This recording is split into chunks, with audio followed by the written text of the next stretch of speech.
Invité a Marcos de la Fuente, a Heidi Prado, a tomarnos un café y a charlar sobre seguridad en perforación. Tiene un abanico muy importante de riesgos el proceso de perforación y los equipos de perforación, por lo tanto, ¿no? Charlamos de well control. Well control es todo. Well control en perforación es nuestro deber mayor. Charlamos de empleados nuevos. Me encanta la generación nueva, me encantan los chicos jóvenes que están entrando a la industria. Creo que tienen muchísimo para dar, pero son un desafío enorme. De las nuevas tecnologías. Los últimos años fueron espectaculares en ese concepto. Los últimos 10 años, te diría, hemos visto innovaciones que son ciencia ficción. Y de accidentes históricos en la actividad de perforación. Macondo cambió para siempre la industria y la perforación. Quédate y escucha lo que tenemos para contarte de seguridad en perforación. No te olvides de darle un me gusta, poner seguir y compartir este capítulo a quien creas que le interesa. Industrias del Universo Polo Seguridad.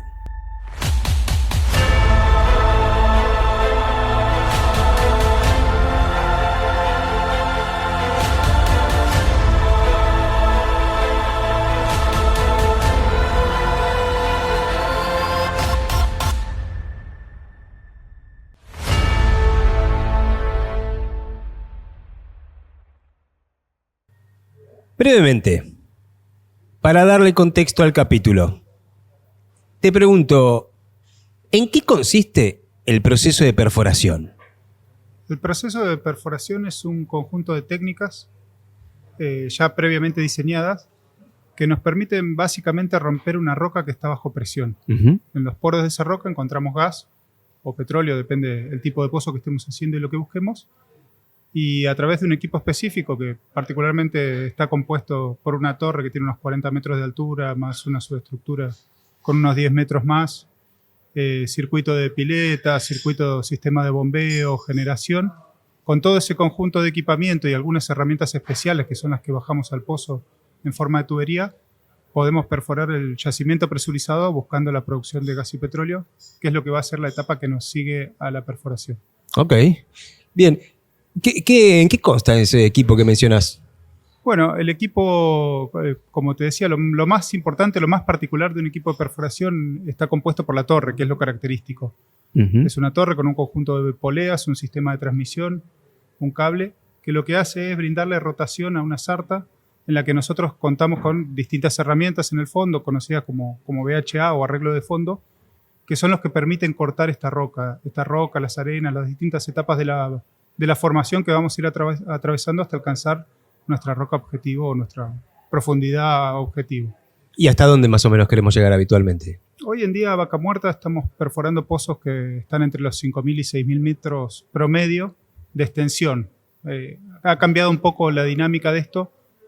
Anteriormente a la explotación de yacimientos no convencionales, los pozos se medían por ahí en profundidad. Hoy tenemos ramas laterales que son justamente horizontales, que tienen extensión un poco más compleja y mucho más extendida de lo que hacíamos anteriormente. Entonces, cuando hablamos de profundidad, generalmente estamos hablando de profundidad más extensión. Claro, el largo del pozo. El largo de la rama, el largo del pozo. ¿Y en qué difiere respecto a lo convencional?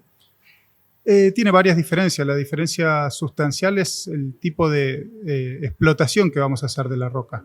Anteriormente, lo que se hacía en el convencional era una perforación pasando por las sucesivas capas de estrato, buscando el yacimiento del que íbamos a producir. Hoy en día lo que estamos haciendo es perforar esta rama horizontal dentro del yacimiento que vamos a producir, o dentro de la formación, perdón, para decirlo correctamente, que vamos a producir, que es Vaca Muerta, que básicamente es un yacimiento o es una formación de baja porosidad. Entonces necesita que mecánicamente hagamos un daño en la roca, que es el proceso de fractura, que es el que nos sigue a la perforación, para poder extraer ese hidrocarburo que está sometido a presión, pero dentro de una roca que no es permeable, o muy poco permeable.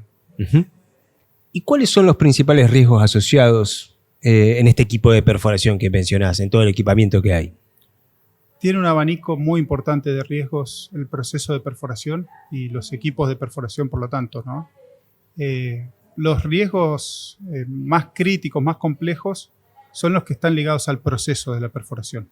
Perforar un yacimiento que está presurizado es una complejidad y requiere cierto nivel de control del gas y del petróleo que nosotros buscamos en esa roca. Todo el proceso es complejo, pero existen algunos escenarios críticos, como puede ser un proceso de ingreso de gas mientras perforamos, una patada que si no la gestionamos adecuadamente, si no seguimos los indicadores que tenemos, si no utilizamos adecuadamente las barreras, esa patada puede convertirse en una surgencia y esa surgencia puede escalar a un descontrol. Ese es el riesgo más grande, ¿no? Que nos encontremos con gas, con petróleo en superficie no controlado, no gestionado. Esto trae riesgo de explosión, riesgo de incendio, grandes daños al ambiente, que son cosas que han ocurrido en el último tiempo en la industria. Y a su vez tenemos toda una rama de riesgos asociados no a ese escenario catastrófico, sino a la tarea de perforación en sí. Presencia de partes en movimiento, rotantes. Tenemos distintos niveles de energía. Tenemos distintas líneas de fuego dinámicas que van cambiando a medida que vamos avanzando en nuestras tareas. Tenemos tareas en altura, tenemos presencia de gases dentro del yacimiento. Es un sinfín de riesgos en los cuales estamos. Es un sinfín de riesgos, sí. Son riesgos que debemos administrar. La mayoría del tiempo lo hacemos bien, pero no nos da lugar a degradar ningún tipo de barrera porque rápidamente nos exponemos o exponemos al personal que está trabajando. Que son los primeros que están ahí al frente de ese riesgo que están gestionándolo en el campo. ¿Sí? Hoy nos acompaña Marcos de la Fuente, un profesional con casi 20 años dedicados al mundo del oil and gas, con una trayectoria profundamente ligada a las operaciones de perforación, tanto convencionales como no convencionales. A lo largo de su carrera ha liderado equipos de QHC y también ha estado directamente involucrado en la supervisión operativa de taladros, coordinando actividades críticas en entornos de alta demanda y complejidad técnica. Su experiencia combina la mirada estratégica del liderazgo en seguridad, calidad y medio ambiente con el entendimiento práctico de lo que sucede en el piso de trabajo, desde operaciones de intervención de pozos hasta la gestión completa de equipos de perforación en vaca muerta. Ha impulsado reducciones claras en índices de accidentabilidad, fortalecimiento de la cultura preventiva y mejoras sostenidas en estándares operativos a través de metodologías de mejoras continuas y cumplimientos de normas internacionales.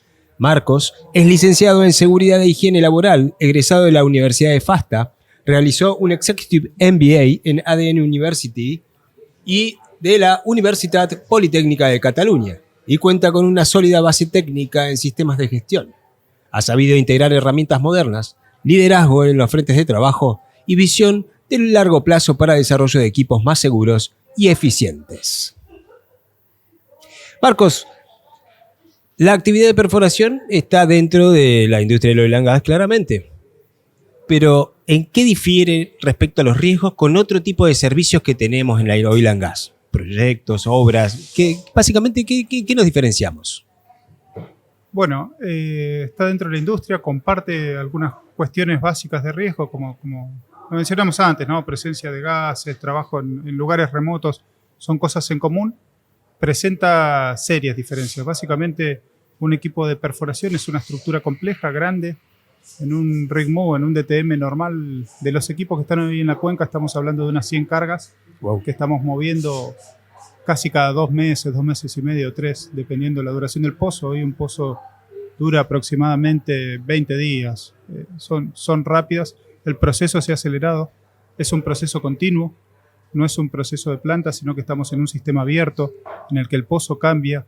La dinámica de la operación va cambiando en función de esos cambios de pozo y en función de esas etapas que vamos avanzando. Creo que los principales riesgos del sistema vienen de la mano del pozo, que al ser abierto nos va presentando dificultades todo el tiempo que debemos gestionar a tiempo. Perfecto. Y mencionaste barreras hace un rato. ¿Cómo gestionamos los sistemas de barreras en la seguridad operacional, por ejemplo? Bueno, como comentamos en los riesgos, las barreras son críticas, digamos. Tenemos muchos escenarios que pueden ser mayores, que pueden ser catastróficos. Hemos tenido hace poco tiempo en la industria algunos. La gestión de barreras es permanente y es crítica. La gestión de barreras, pensemos en un escenario, en el escenario mayor, como hablamos antes de una surgencia descontrolada, de un blowout. Contamos con distintos tipos de barreras que requieren ser gestionadas en distintos niveles. Desde una recorrida de la cuadrilla al iniciar la operación o su turno de 12 horas, donde revisemos, por ejemplo, el inside BOP o una válvula de pasaje pleno, que son elementos livianos que permiten un cierre rápido del pozo por la gente que está trabajando en condiciones y a disposición en el sitio de trabajo, en el piso de trabajo, esa barrera preventiva, hasta algún tipo de barreras más complejas, como es el control dinámico del pozo a través de la medición del fluido, de la densidad del fluido, como son las pruebas funcionales e inspecciones de BOP, para poder mantener viva la última barrera de cierre, hasta los simulacros, que por ahí son acciones que tienen más que ver con mitigar un evento que se desarrolló, que con la prevención son barreras que tenemos que gestionar y que no podemos permitir que se degraden. ¿Y cómo lo hacemos a eso? Digamos, a través de análisis, lo hacemos las personas de seguridad, lo hacen las personas operativas, lo hace la gente en campo, ¿cómo más o menos?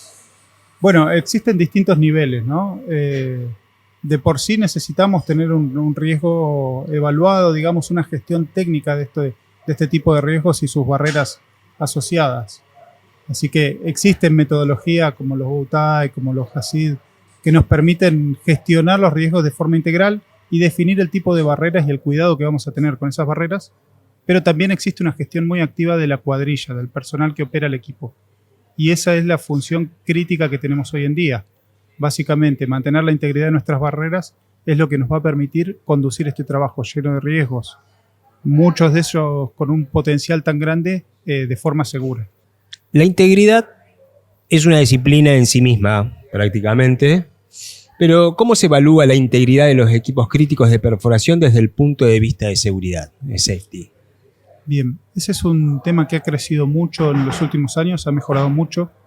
Parte de la mejora de integridad tiene que ver con la tecnología que se ha incorporado al proceso y es básicamente uno de los desafíos grandes. Es un proceso continuo, es un proceso que requiere de operación continua, pero que a la vez no nos da lugar a ningún tipo de degradación de la integridad del equipamiento. Es una tensa calma que tenemos entre operar a tiempo, en forma, claro, y operar de forma segura, ¿no? Entonces, básicamente la gestión de la integridad tiene un poquito de ayuda en la industria petrolera en el sector de perforación. Hay algunas normas internacionales que nos ayudan a revisar y a verificar los parámetros que debemos cumplir. Muchas de ellas, las normas heredadas del Instituto Americano del Petróleo, o API, que hoy son parte de nuestro estándar. Si bien no es algo nacional o si bien no es una cuestión, en muchos casos son recomendaciones prácticas que no son obligatorias, la perforación, los clientes la han adoptado ya como una normativa contractual. Propia y obligatoria.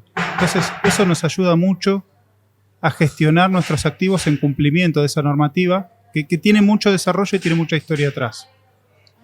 Bien. ¿Qué más, aparte de la API que nombraste, que me parece interesante, se ha hecho carne a las contratistas y a las operadoras respecto a los procesos de evaluación, procesos de verificación, de inspección? Están las API. ¿Copiamos algo más o adoptamos algo más? Sí, adoptamos distinta normativa. Tenemos normativa IOGP que tiene que ver con los grandes contratistas, las grandes operadoras internacionales, que nos definen muchas buenas prácticas para la industria. También adoptamos IADC, que es la Asociación de Contratistas de Perforación, que entre las cosas que nos dio un muy buen estándar de competencia del personal, como es Well Control, digamos, que es una certificación obligatoria hoy para todos nosotros y que tiene que ver con aprender a gestionar los escenarios catastróficos. Dijiste Well Control. ¿Qué es Well Control? Well Control es todo. Well Control en perforación es nuestro deber mayor. El control de surgencias o el control de pozo, como dice su nombre, es nuestra tarea del día a día durante la perforación, durante el proceso de perforación y la construcción del pozo. Básicamente es un conjunto de técnicas sistematizadas que permiten detectar a tiempo cualquier comportamiento normal, cualquier ingreso de gas, cualquier presencia de un fluido no deseado dentro del pozo y gestionarlo de manera adecuada. ¿Qué previene esta gestión a tiempo y adecuada? Previene que una pequeña patada, un kick del pozo se convierta en una surgencia y que esa surgencia se descontrole o la perdamos. Técnicas, dije por ahí un conjunto de técnicas normalizadas. Van desde el peso del lodo, de la densidad del lodo que utilizamos para perforar, va al conjunto MPD que hoy estamos trabajando para hacer la operación de no convencional más dinámica y más compleja y segura. hasta un cierre de pozo o nuestra barrera definitiva, que es un conjunto de preventores anulares o un conjunto de BOP. ¿Y dónde entra la persona acá? Y la persona es clave. El perforador es la persona clave. El perforador es la persona competente, como dijimos antes. Tenemos certificaciones internacionales que así lo avalan y que son obligatorias hoy, que permiten que esa persona tenga una detección temprana. La detección temprana de cualquier escenario es lo que marca la diferencia en los casos de well control. La formación es muy importante, es sumamente importante, y entender lo que pasa en el pozo, por qué pasa y cómo controlarlo y mitigarlo, es el deber ser del perforador. Uh-huh. Casi todo lo que necesitamos del perforador es que sea bueno detectando este tipo de situaciones. Dentro de la generalidad, ¿solo el perforador dentro de la cuadrilla del equipo de torre tiene el entrenamiento de well control? No. ¿Quién más? Eso se ha extendido en el último tiempo, que ha sido un muy buen paso. Anteriormente sí, buscábamos que el perforador y los niveles superiores, encargados de turno, jefes de equipo, para decirlo en castellano, por ahí se conocen con otros nombres, los tengan con los niveles adecuados. Existen distintos niveles de formación y hoy ya es un estándar que se ha multiplicado a casi toda la cuadrilla, con excepción por ahí de personal muy nuevo. Ya todas nuestras cuadrillas cuentan con esos niveles de formación. El enganchador o el encuellador es una persona clave también que tiene que ver con el circuito de piletas, con el activo, con la medición de densidades y con gestionar esa primer barrera en sinergia con la compañía de lodo. Entonces, hoy well control es un estándar que está prácticamente todo el personal familiarizado en distintos niveles de complejidad, pero familiarizado. Y dentro de eso, hablando de la cuadrilla del equipo de torre, ¿alguien más? Los niveles de supervisión son fundamentales para la Está toma bien, de pero digo, decisiones. de otra compañía soporte. No sé, el representante de la operadora lo debe tener, alguien más, el lodero, el ingeniero de lodo. El proceso de perforación es una sinergia permanente entre compañía contratista, que es la que trae el equipo, la compañía que gestiona el lodo, la operadora que nos contrata, y el resto de las compañías que nos dan soporte o que nos brindan algún tipo de herramienta. Antes nombramos el MPD, que es una tecnología que hoy está en todos nuestros pozos. Personal clave que necesitamos que esté capacitado, competente y certificado bajo estas prácticas. Lo mismo el representante de la operadora o company man. Lo mismo la gente que maneja la dinámica del lodo. Sí, básicamente Varios. La sinergia es total y necesitamos que todos estemos en el mismo nivel de competencia. ¿Cómo identificamos o cómo podemos determinar que un entrenamiento de well control es el adecuado, es el que necesitamos, es el que queremos para la industria? Digamos? ¿Yo puedo hacerlo? ¿Yo puedo dictarlo? No, podrías, yo no te contrataría. Básicamente tiene que ser conforme a IADC, tenemos que tener una certificación, tenemos que tener esa escuela certificada, tenemos que tener ese instructor certificado. El proceso del curso también a su vez tiene instancias de control. Los exámenes se rinden ante un representante de IADC. Es un proceso bastante transparente, es un proceso que ha evolucionado a nuevas formas. Antes hacíamos cursos de 5 días, hoy los cursos son de 3 días, hoy hay más virtualidad que presencialidad, pero se mantiene ese nivel de control. La certificación está avalada por IADC, y básicamente nuestro carnet tiene un número en el que podemos consultar si estamos registrados. Es un control internacional. También nos brinda la seguridad de que en todos lados estamos capacitándonos de la misma forma, ¿no? Si viene una persona de afuera, tiene cierto nivel de estandarización, si bien su experiencia quizás no es en nuestro yacimiento, tiene los conceptos básicos que se necesita para esa aprobación. Perfecto. ¿Querés que hablemos de cultura? Hablemos de cultura de seguridad. Hablemos de cultura. ¿Cómo se construye la cultura de seguridad en un equipo de perforación? Esa es una pregunta excelente y súper compleja. Para empezar, tenemos que entender cómo funciona la dinámica de las cuadrillas de perforación. Un equipo de perforación estándar cuenta con 3 turnos o 3 cuadrillas que trabajan 12 horas. Ellos hacen un diagrama de 14x7 en su mayoría. Wow. Lo que quiere decir que 14 días están trabajando juntas, la cuadrilla, y 7 días están en su casa. su turno se empieza a parecer más a la familia que su familia. La cultura de seguridad o cualquier otro tipo de cultura que querramos mirar dentro de las cuadrillas tiene que ver con las dinámicas que ocurren en ese equipo de trabajo. Gente trabajando tanto tiempo juntas, gente trabajando en procesos que requieren de mucho esfuerzo manual todavía y físico, que requieren de mucha gestión del equipo, tiene un peso total. O sea, hoy la cultura no es solamente un mensaje que podemos bajar desde las corporaciones o desde las empresas, sino que necesitamos trabajarlo dentro de esas dinámicas de equipo. Crearla. No viene la cultura enlatada. Necesitamos crearla partiendo de la base de esta condición particular, ¿no? De que el turno tiene una dinámica. Cada turno tiene una impronta. El líder es crítico. El líder del turno es crítico. El encargado de turno es la persona que va a determinar la forma en la que se comporta ese equipo, para bien y para mal, ¿no? El líder puede ir para nuestro lado o puede ir para otro y necesitamos de su participación en esto. Y también tenemos otra persona clave que es el supervisor o el jefe de equipo, que si bien no comparte el diagrama, no comparte la rotación con los turnos, es un poco el que termina amalgamando los comportamientos de los 3 turnos. Son 2 personas, trabajan uno por uno. Necesitamos una buena sinergia entre esos líderes, necesitamos un buen entendimiento de lo que pretendemos y necesitamos mensajes claros. La presencia de estos líderes durante las operaciones marca la diferencia, nos dice cómo nos vamos a comportar y nos marca también un camino. Hoy poder ver líderes participando en una detención de tarea, participando en una identificación de riesgo, participando en charlas previas con aportes consistentes o considerables, son cuestiones que nos están empujando hacia una mejor cultura. Tenemos que entender que dentro de los turnos la seguridad no puede ser una parte más. La seguridad y la operación básicamente son lo mismo. Hacer el trabajo bien es por ahí el mensaje que nosotros necesitamos para fortalecer esa cultura. Hacemos el trabajo bien, lo hacemos en tiempo, lo hacemos en forma, lo hacemos con las herramientas adecuadas y lo hacemos siguiendo lo que íbamos a seguir en la planificación, que es básicamente la evaluación de riesgos. El supervisor, el jefe, el encargado de turno, jefe de equipo, son claves. Vos mencionaste que el jefe de equipo es el que hace uno por uno, que está más días, está bien, no comparte el turno, y que amalgama la cultura de los 3 turnos que estarían trabajando.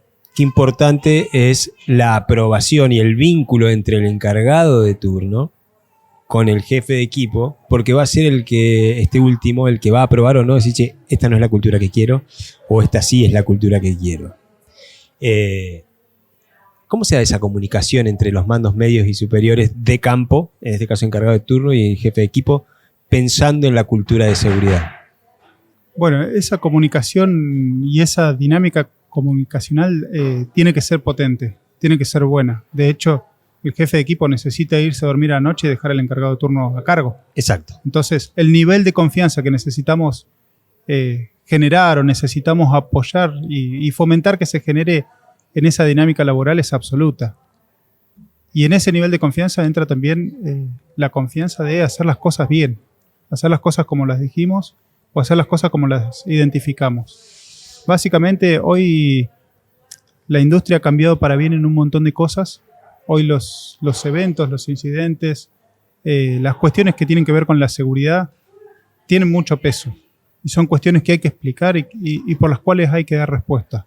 Creo que eso ha ayudado mucho a fortalecer la mirada de la seguridad y de la cultura de seguridad en los referentes y hoy yo creo que ningún jefe de equipo se va a dormir tranquilo si no está 100% convencido de que la gente que dejó a cargo está cumpliendo con esa cultura de seguridad o sigue fomentándola o está cumpliendo con lo que dijimos que íbamos a hacer de forma consistente. Me encanta esto que dijiste. Y también el escuchar esto me pone a ver la contraposición. ¿Qué pasa cuando cometemos esos errores? Cuando no está la comunicación y demás. ¿Qué es lo más común que puede fallar en la parte cultural vinculada a seguridad en un equipo de trabajo? Esa pregunta también es muy interesante, ¿no? Porque los síntomas de las fallas se dan rápido. Lamentablemente, cuando se degrada la cultura, cuando empezamos a permitir cierto nivel de desvíos o empezamos a tolerar cierto nivel de desvíos, rápidamente aparecen las fallas. No necesariamente los accidentes, pero en general lo hacemos con todo, no lo hacemos solo con las cuestiones de seguridad. Lo hacemos con la planificación, lo hacemos con la selección de herramientas, lo hacemos con los pasos que vamos a seguir, lo hacemos con controles claves que dan a la calidad del servicio. Entonces, se nota rápidamente. En términos estrictos de seguridad, por ahí el error más común o lo que más rápidamente dejamos que se caiga son las cuestiones que tienen que ver con las conversaciones. Mantenemos una cierta gestión documental de ATS, JCA, como quieras llamarlo, de charlas previas. Mantenemos una cierta gestión, vamos a verlo, está escrito, se parece bastante a lo que pretendemos escribir como evidencia, pero no tiene sustancia. Cuando vamos a ver esa operación, no se parece a lo que está escrito, no se parece a lo que dijimos que íbamos a hacer, y si encima escuchamos un poquito a la gente, nos damos cuenta rápido de que ni siquiera lo charlamos. Entonces, el error frecuente que veo yo o lo que me ha mostrado en mi tiempo de trabajo en esta disciplina es ese, ¿no? Tenemos buenos ATS hermosos en una carpeta, o JSA o charla previa, sí, pero no tienen sustancia. Salimos y hacemos otra cosa. Y a veces hasta estuvo el líder presente en la charla, pero la desconexión que tenemos por ahí es tan grande que ni siquiera nos detenemos a pensar si la gente entendió o no entendió lo que hicimos, lo que dijimos, lo que buscamos. Terminamos la charla rapidito, salimos y vas a ver que cada uno va por su lado. ¿Y crees que eso es una falla del sistema o es falla humana? Y aclaro esto, falla humana no a la persona que esté trabajando, al jefe de equipo, a la persona de seguridad, digamos, me refiero que es inherente al humano. A ver, somos personas y es inherente al humano que perdamos la concentración rápido, ¿no? Entonces ese es un punto que tenemos que tener en cuenta, sobre todo en el ambiente de trabajo del que estamos hablando, ¿no? Que existe dispersión y esa dispersión es propia por la cantidad de tareas que hacemos en simultáneo, por la situación geográfica en la que estamos, por lo lejos que estamos de la casa. Es una gestión que tenemos que hacer. Pero creo que también como sistema hemos permitido quedarnos en el tiempo con algunas cosas. El ATS o el análisis de trabajo seguro es una herramienta clave, crítica. Todos lo decimos, en todos los cursos vivimos hablando, pero de cierta forma dejamos que se hackee. Sí. Es una herramienta que está hackeada. Y no le encontramos todavía, en la mayoría de los casos, no le encontramos todavía un reemplazo aceptable y un reemplazo que tenga el dinamismo que requieren las generaciones que están entrando a trabajar. Entonces, seguimos trabajando con una herramienta que tiene 20 y pico años, con personal distinto y con necesidades distintas, incluso con formaciones distintas. Con personas en la industria nueva que tienen otra mentalidad, incluso. Totalmente. Otra dinámica de trabajo, otra forma de ver el trabajo, de abordar el trabajo. Totalmente. Las cuadrillas, mencionabas que estás en 14x7, es bastante exigente, es bastante agotador, 12 horas en el día, por 14 días seguidos. ¿Cómo se gestiona la fatiga? La fatiga es el gran problema de este tipo de diagramas. Porque encima, una semana está de día y la otra semana está de noche, o viceversa. Sí, tal cual. Tenemos una rotación del sueño, tenemos un cambio del sueño en 7 días, tenemos 14 días de corrido. Hoy estamos todos más o menos trabajando en la misma zona, lo que implica que la gente está fuera de su casa, no es gente que vuelve a su casa en esos 14 días. Entonces aparece no solo la fatiga, no solo el estrés que le hacemos a nuestros ciclos circadianos con esta rotación, con este trabajo nocturno, sino que aparecen un montón de factores personales que también atentan contra la salud de esta gente y contra un trabajo saludable, ¿no? Como son los factores que vienen dados por estar afuera de la casa, por enterarte una noticia que no te querés enterar por teléfono, por perderte algo en lo que querías estar. Entonces, no solo es gestión de la fatiga, es gestión de una emoción completa. Lamentablemente hoy como compañías, las herramientas son bastante limitadas. Podemos trabajar en diagramas de rotación o de reemplazo de la gente. Podemos programar que, no sé, por darte un ejemplo, cada 3-4 horas el perforador baje a tomar unos mates y lo reemplace el encargado de turno. Podemos gestionar los relevos adecuados. pero siguen siendo normas corporativas o normas empresariales. Hoy, lamentablemente, todavía dependemos mucho de la sinergia de ese equipo de trabajo, de que alguien levante la mano y diga, che, vos no estás bien, vos estás cansado, Claro. o qué problema tenés en casa, qué necesitas. Todavía necesitamos que ese vínculo humano sea funcional.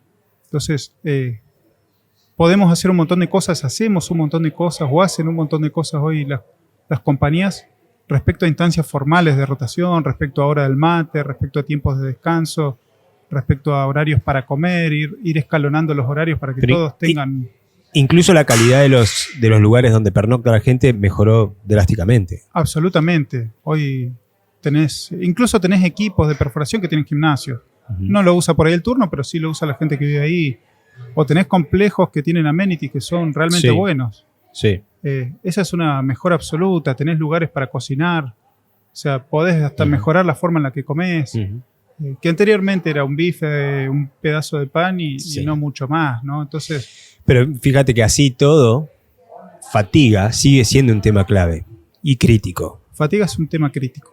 Hoy un equipo de perforación es básicamente una silla con una cabina que se parece más a un avión que a un equipo de perforación de las generaciones anteriores.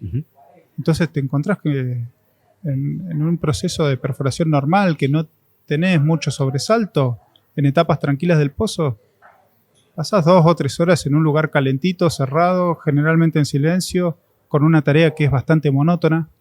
Por ahí si no tenés muchas agregadas es relativamente monótona. Sí. Ni hablar en invierno que hace frío, está calefaccionado, tenés cierto sueño nivel de viene. confort que va a facilitar esa presencia del sueño. Sí. Y ahí es donde tenemos que levantar un poquito las alarmas, ¿no? Y empezar a mirar cómo rotamos a esa persona para que también tenga cierto esfuerzo físico, para que también tenga cierto nivel de carga laboral y también generar la conciencia de que en el momento de descanso descansemos. Tratemos de usarlo para descansar. Empleados nuevos. Empleados nuevos. Tema que no es menor. No, gran tema. Me encanta la generación nueva.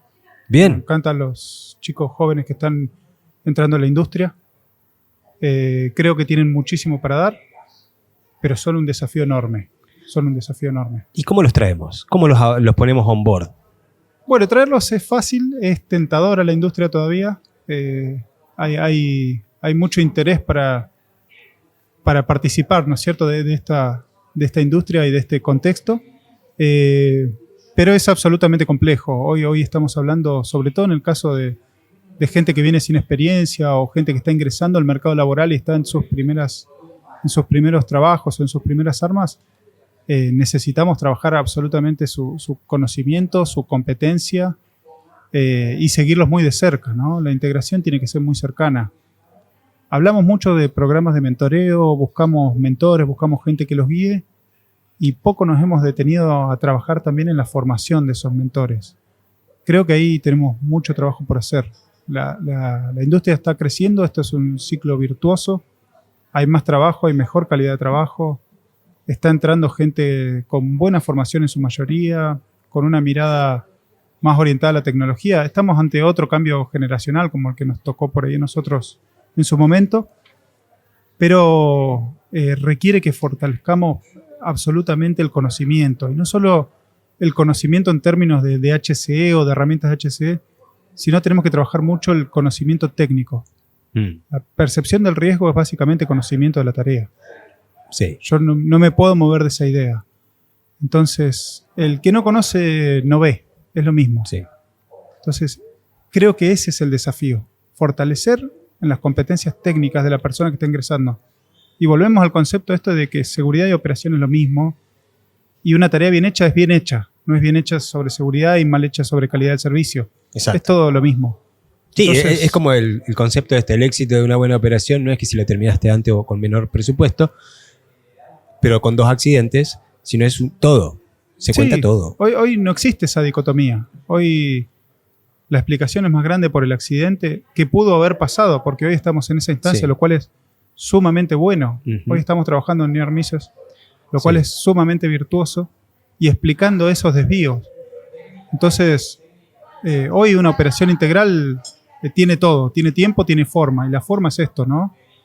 Y bueno, creo que ese es el dilema. ¿Cómo hacemos para entrenar a los chicos, no tan chicos, hay gente de todas las edades, a las personas nuevas para integrarlas de forma segura a la operación sostenible? Hay algunas ideas dando vuelta, hay algunos proyectos muy buenos, incluso a nivel sociedad que estamos trabajando y la verdad que yo veo mucha virtud en eso. Espero que los podamos sostener. Hablaste de tecnología. ¿Qué avances tecnológicos están transformando el proceso de perforación, la actividad de perforación de los últimos años? Los últimos años fueron espectaculares en ese concepto.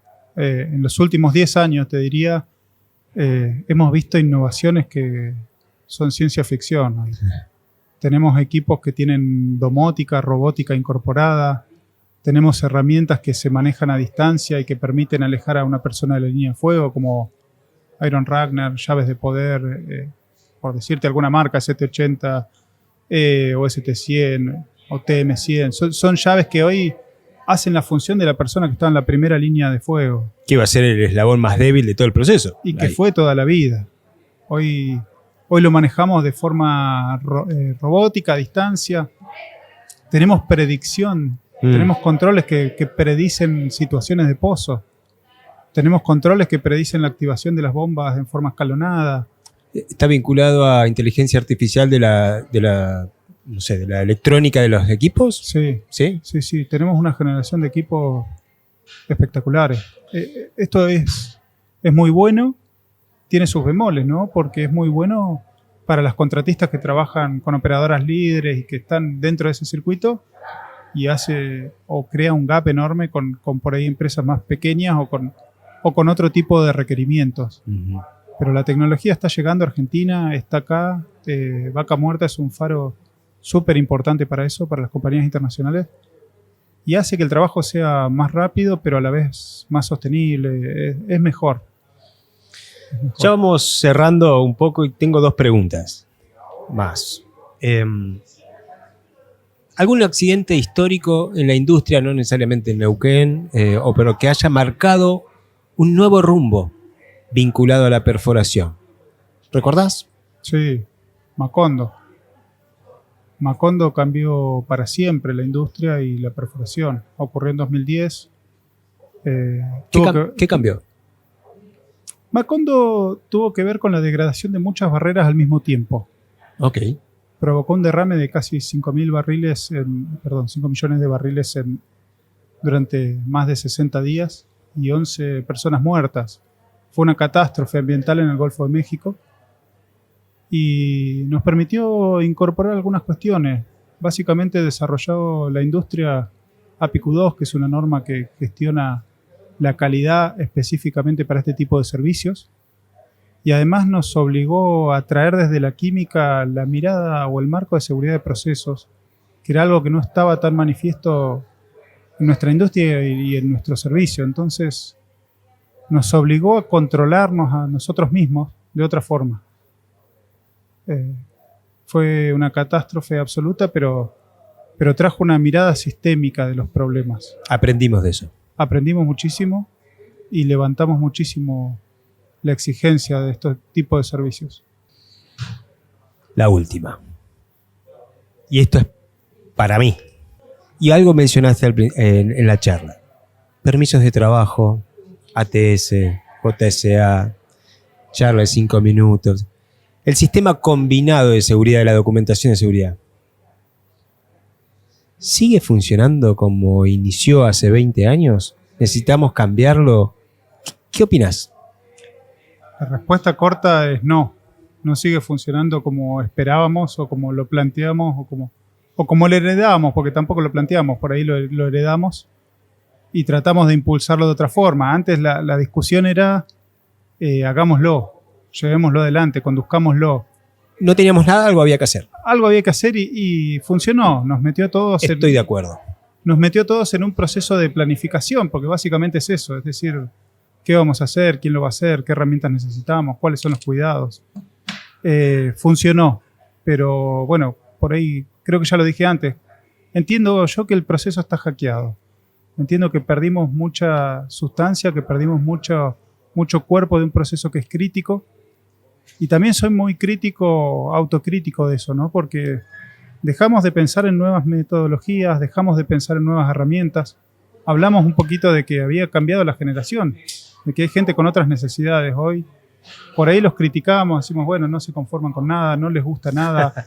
Es la más fácil. O pierden la concentración, pero las herramientas que ofrecemos no son muy atractivas. Hay en la industria, hay en las industrias en general, no tanto en la nuestra. Hay procesos nuevos, hay gamificación, hay tecnologías de realidad aumentada, hay videos cortos que son prácticamente gratuitos y fáciles de hacer. Y si bien tenemos todo eso al alcance de la mano hoy, de hecho vos has hablado con gente que se dedica, aparte de esto, no lo estamos volcando al contacto que tenemos con la gente, con el personal, ¿no? También es un proceso que se automatizó para mal, digamos. Perdimos en algún punto la mirada de la persona que hace la tarea. Dejamos de escuchar un poco eso y dejamos de plasmar eso en los análisis de riesgo. Entonces, tenemos cierto avance en la técnica. Hemos mejorado la técnica, hemos mejorado, hasta estéticamente hemos mejorado esos conceptos. Pero perdimos mucho del sustento que tienen atrás, ¿no? De que la gente se haga parte de eso, que ellos sean los dueños de ese proceso y que sea algo más fácil, más llevadero, que tenga que ver con la dinámica que tiene hoy el trabajo, que tenga que ver con los intereses que tiene el personal que tenemos. No digo que lo vamos a reemplazar por un video, ¿no? Pero hay muchas herramientas hoy que, si las exploramos, tienen el potencial de causar más impacto que esos papeles que venimos trayendo con el tiempo, que tienen sin fin de lecciones aprendidas, Tienen mucho valor, pero el proceso en sí está hackeado. Esa es mi opinión, Une, con esto. Gracias, Marcos. Bueno, gracias a vos. ¿Crees que le faltó algo a este capítulo? Búscanos en YouTube, Spotify y LinkedIn y comentanos qué le agregarías. Búscanos como Ventu.